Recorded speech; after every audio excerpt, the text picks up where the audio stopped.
So today we are going to start narration. So narration is a noun word जिसमें TION अंत में लग जाए वो प्रायः नाउन होते हैं। और नरेट शब्द जो है उसका मीनिंग होता है स्पीच, स्टेटमेंट। कैसे नरेट करें किसी और की कही हुई बातों को।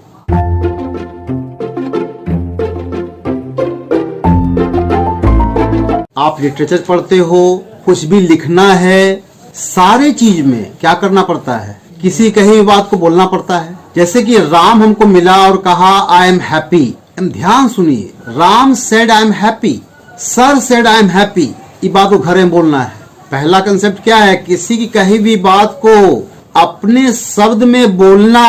नरेशन हमें सिखाता है कैसे बोलना है। किसी कही हुई बात को दो ढंग से बोल सकते हैं, एक वक्ता के हूबहू शब्दों को रख करके।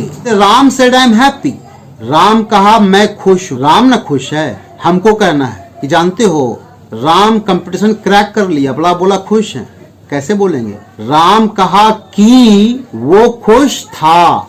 Ram said I am happy, Ram दूसरा आदमी है। तो पूरा जो नरेशन का पढ़ाई है ट्रायंगल है ये। इसमें कौन कौन रहता है, एक बोलने वाला, दूसरा सुनने वाला और तीसरा जिसकी बात हम कह रहे हैं उसको। एक बोलने वाला, राम बोला आई एम हैप्पी और हम सुने। और तीसरी बात क्या है, हम राम के शब्द को बोलेंगे किसी और को। यानी मूल कंसेप्ट क्या है, किसी कही हुई बात को कैसे हम बोलेंगे, ये नरेशन का रूल, कंसेप्ट, मास्टर रूल्स बतलाता है। यानी कि कहीं भी किसी की बात को हम सामान्य रूप से नहीं बोल सकते, हमको रूल फॉलो करना पड़ेगा। उसी का अध्ययन करने बैठे हैं, कैसे किसी की बात को हम अपने शब्द में बोले। राम कहा मैं खुश हूँ, हिंदी में कैसे बोलोगे, राम कहा कि वह खुश था। Ram said I am happy, English में कैसे बोलेंगे, Ram said that he was happy. पहले नरेशन पढ़ने के पहले कंसेप्ट को सीख लीजिए। पहला कंसेप्ट क्या सीखे आप, किसी की शब्दों को अपने शब्द में बोलना। उसका तरीका क्या है, नरेशन की पढ़ाई बताती है हमें, समझाती है हमें। इसका रूल फॉलो करना पड़ेगा, नरेशन का रूल है। उस रूल को साथ लेकर चलेंगे तब जाकर के हम किसी के शब्दों को बोल पाएंगे। लेंचो के शब्द को लिख पाएंगे, लेंचो ने ये कहा था, लेंचो ने ये फील किया था। आप लिखते हो ना, सब बात इनडायरेक्ट स्पीच में लिखा जाता है। दुनिया में सारा आर्टिकल इनडायरेक्ट में लिखा जाता है, आंसर इनडायरेक्ट में लिखा जाता है। नरेशन बतलाता है, इसका रूल्स बतलाता है। Ram said I am happy, अब राम कहीं मिला, हमसे बोला, हमको किसी और को बोलना है। Ram said that he was happy, Ram ने कहा कि वह खुश था। अब यहाँ पे नॉमिनक्लेचर बताए थे, उसको थोड़ा हल्का से आपको याद दिला देते हैं। राम सेड, ये जो इन्वर्टेड कॉमा बाउंड्री में बंद है, ये स्टेटमेंट है। किसका स्टेटमेंट है, राम का।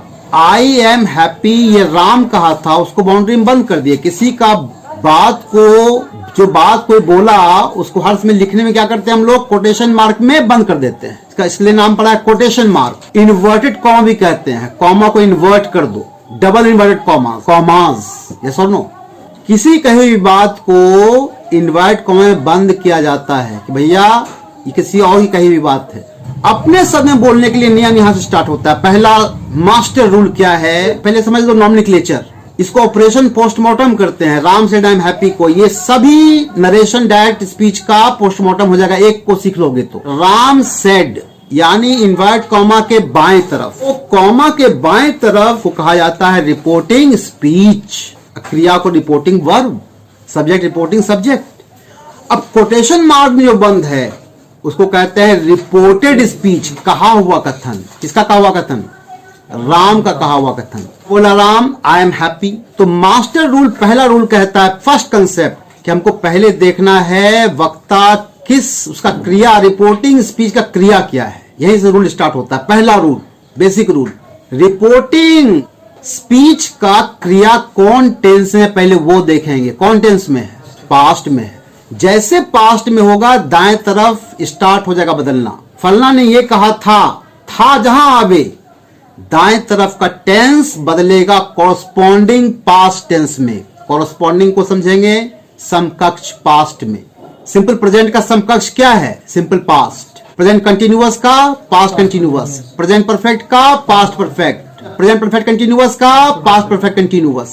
सिंपल पास्ट पास्ट परफेक्ट में बदलेगा। इसको याद रखना है। कब? जब रिपोर्टिंग स्पीच का क्रिया सेड रहेगा तब। दुनिया में सब बात तो सेड में नहीं बोलते हैं। राम ने कहा था खाली नहीं बोलते हैं। राम 3 को टेंस है, 3 समय है ना। राम सेज भी तो हो सकता है। राम कहा, राम कहेगा, उसके लिए अलग रूल है। तो पहले पोस्टमार्टम कर दिए हम लोग। राम सेड यानी कॉमा के बाएं तरफ रिपोर्टिंग स्पीच कहलाता है, दाएं तरफ रिपोर्टेड स्पीच कहलाता है। और पहला कंसेप्ट क्या समझे? किसी कही हुई बात को अपने शब्द में कहने के लिए ये रूल का संग्रह है नरेशन। किसी की कही हुई बात को हम आराम से नहीं कह सकते बिना रूल फॉलो किए। तो पहला रूल क्या समझे? सेड रहेगा तो दाएं तरफ अपने शब्द में जब बोलेंगे तो कॉरस्पॉन्डिंग पास्ट में बदल देंगे। रिपोर्टिंग वर्ब सेड रहेगा तो बदलिए।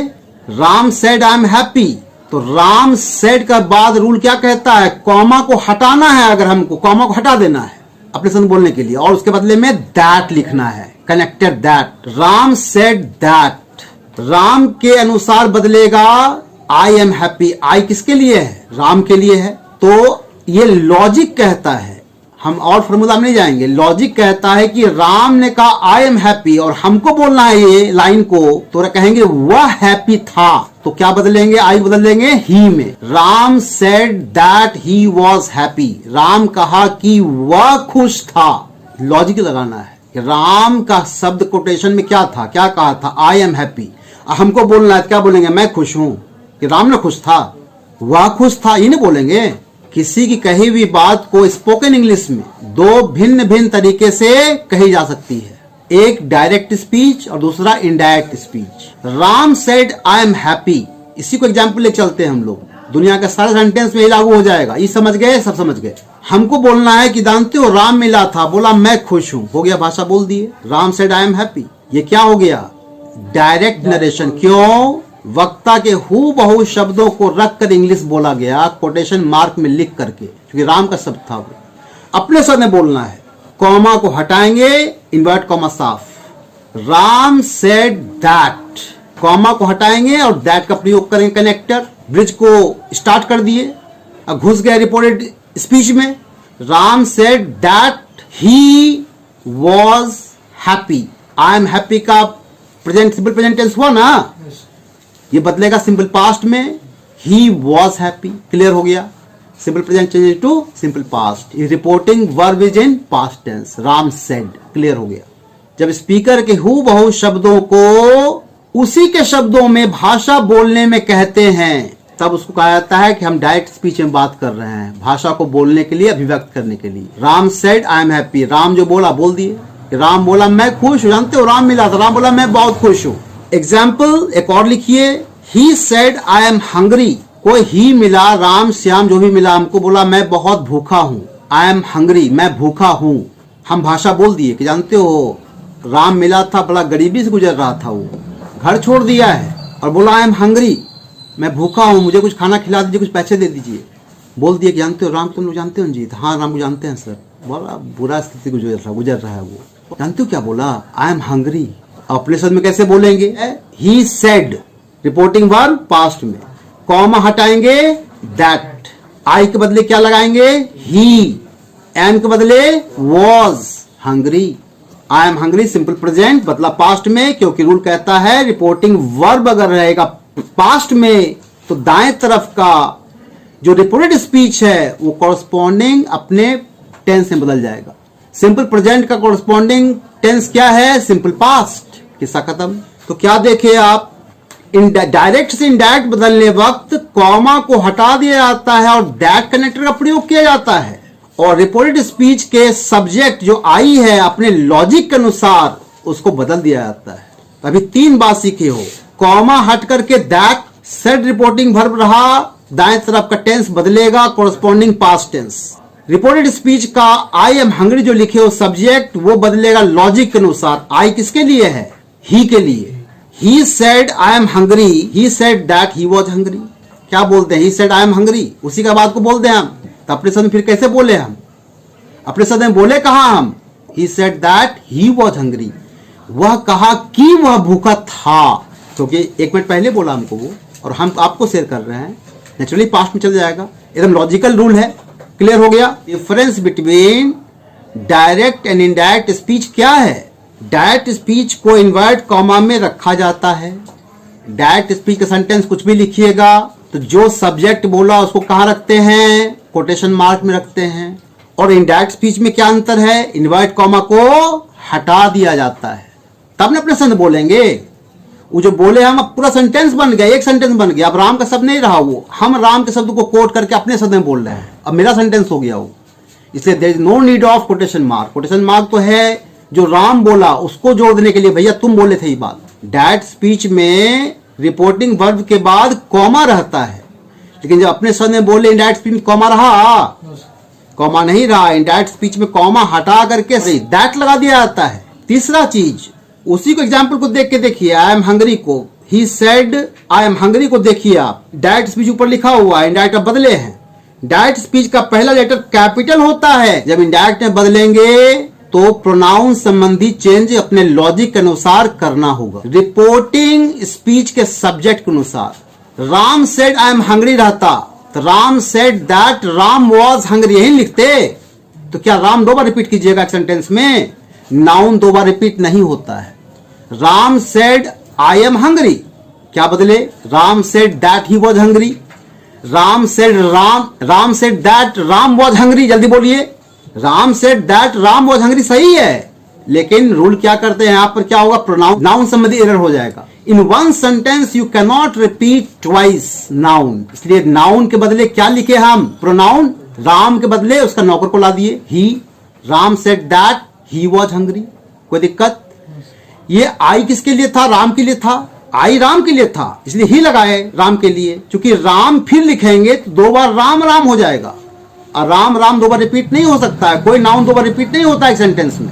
क्लियर? तो प्रोनाउन का आविष्कार किस लिए हुआ था? डायरेक्ट स्पीच में इन्वर्ट कॉमा के बाहर रिपोर्टिंग क्लॉज रहता है। ये बताओ जो लिखे हो एग्जाम्पल, क्या लिखे हो? He said I am hungry, इसमें दो क्लॉज है कि नहीं? क्लॉज किसको कहते हैं? वाक्यांश। डायरेक्ट नरेशन में दो वाक्यांश रहता है। ही सेड एक वाक्यांश, आई एम हंग्री दूसरा वाक्यांश। लेकिन अपने शब्द में बोलेंगे दोनों वाक्यांश खिस्सा खत्म, दैट कनेक्टेड से जोड़ देंगे।